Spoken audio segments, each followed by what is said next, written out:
टिक में आप सभी का स्वागत है। सो व्यूअर्स, तो कैसे हैं आप सब? आई होप कि आप सब अच्छे होंगे। तो आज आप लोग के बीच फिर से एक नई वीडियो लेके आए हैं जिसका सब्जेक्ट कोड है BHDS 183। सो व्यूअर्स, तो यदि अभी तक आपने हमारे चैनल को सब्सक्राइब नहीं किया है तो प्लीज़ आप हमारे चैनल को सब्सक्राइब कर लीजिए तथा साथ ही साथ PDF प्रोग्राम के लिए टेलीग्राम चैनल को ज्वाइन कर लीजिए। सो व्यूअर्स, तो टाइम को वेस्ट न करते हुए आइए प्रश्न को देखते हैं। प्रश्न क्या कह रहा है? प्रश्न कह रहा है, अनुवाद किसे कहते हैं? अनुवाद के विभिन्न प्रकारों का विस्तृत वर्णन कीजिए। सो व्यूअर्स, तो यह प्रश्न हमारा 10 मार्क्स में पूछा जाता है और इस बार पूछे जाने की बहुत ज़्यादा संभावना है। तो आइए देखते हैं हम इसको उत्तर में कैसे लिखेंगे। उत्तर का हेडिंग डाल के लिखेंगे अनुवाद, और इसमें हमें इस प्रकार से लिखना है, किसी भी भाषा में व्यक्त की गई विचारों को, किसी भी भाषा में व्यक्त की गई भावों को किसी दूसरे भाषा में उस विचार और भाव को परिवर्तन करना ही अनुवाद कहलाता है। इसे इंग्लिश में ट्रांसलेशन कहते हैं। अर्थात हम दूसरे शब्दों में कह सकते हैं कि जब एक भाषा के भाव और विचारों को जब दूसरी भाषा में ठीक उसी तरह भाव और विचारों को व्यक्त किया जाता है तो वह प्रक्रिया अनुवाद कहलाता है। फिर आगे लिखेंगे अनुवाद के प्रकार। इसमें हमें इस प्रकार से लिखना है, अनुवाद के निम्नलिखित प्रकार होते हैं जिसका व्याख्या हम निम्नलिखित संदर्भ में कर सकते हैं, जो इस प्रकार है। नंबर 1 पॉइंट में लिखेंगे शाब्दिक अनुवाद। इसमें हमें इस प्रकार से लिखना है, शाब्दिक अनुवाद वह अनुवाद है जिसमें किसी वाक्य में प्रयोग किए गए शब्द दर शब्द का मूल रूप से अनुवाद किया जाता है। इस तरह के अनुवाद को शाब्दिक अनुवाद के नाम से जानते हैं। इस तरह के अनुवाद करते समय अनुवादक मूल पाठ के प्रत्येक वाक्य, प्रत्येक शब्द, प्रत्येक उपवाक्य पर ज़्यादा ध्यान देते हैं और इस तरह के अनुवाद करते हैं समय किसी भी शब्द का उपेक्षा नहीं की जा सकती, अर्थात शब्द दर ही अनुवाद करना पड़ता है। विशेषकर अशाब्दिक अनुवाद का प्रयोग विज्ञान, तकनीकी आदि साहित्य के लिए प्रयोग किया जाता है। साहित्य के क्षेत्र में भी शाब्दिक अनुवाद को देखने को हम में मिलता है। शाब्दिक अनुवाद स्पष्ट और तर्क संगत होता है।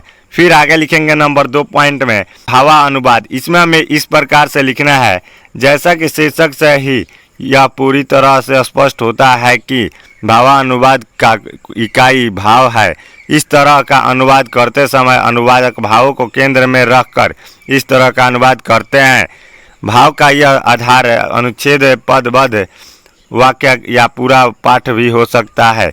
भाव अनुवाद का प्रयोग मुख्य रूप से साहित्य अनुवाद के रूप में सबसे ज़्यादा इसका प्रयोग किया जाता है। दूसरी भाषा में हम कह सकते हैं कि साहित्य के क्षेत्र में इस तरह का अनुवाद हमें अधिक देखने को मिलता है। इस तरह का अनुवाद करते समय अनुवादक यह भी पूरी कोशिश करते हैं कि उस विशेष पाठ के मूल भाव को दूसरे शब्दों में अनुवाद करते समय उस पाठ का पूरा भाव का स्वाद अच्छे तरीके से आ सके। इस तरह का अनुवाद करते समय अनुवादक को लक्ष्य, भाषा और संस्कृति का ही ख्याल रखना पड़ता है। इस तरह का अनुवाद किसी भी अनुवादक के लिए काफ़ी कठिन भरक काम होता है, क्योंकि इस तरह का अनुवाद करते समय अनुवादक में दोनों भाषाओं का ज्ञान होना काफ़ी आवश्यक है और साथ ही साथ दोनों भाषाओं के संस्कृत का भी गहरी समझ होना चाहिए। इस तरह के अनुवाद में वाक्य उपवाक्य अनुवादक ध्यान नहीं देता है, बल्कि उस पाठ के मूल भाव पर ज़्यादा ध्यान अनुवादक केंद्रित करते हैं।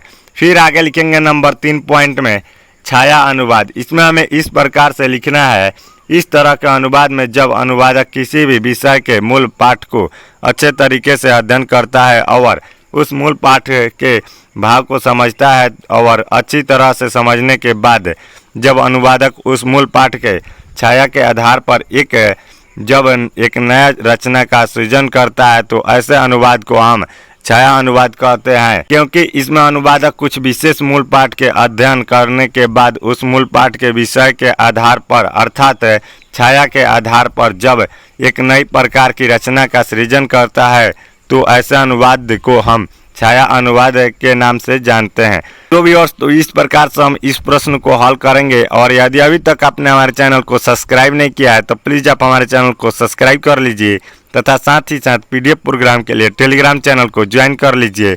यहाँ से आप सभी को बिल्कुल फ्री PDF मिल जाएगी।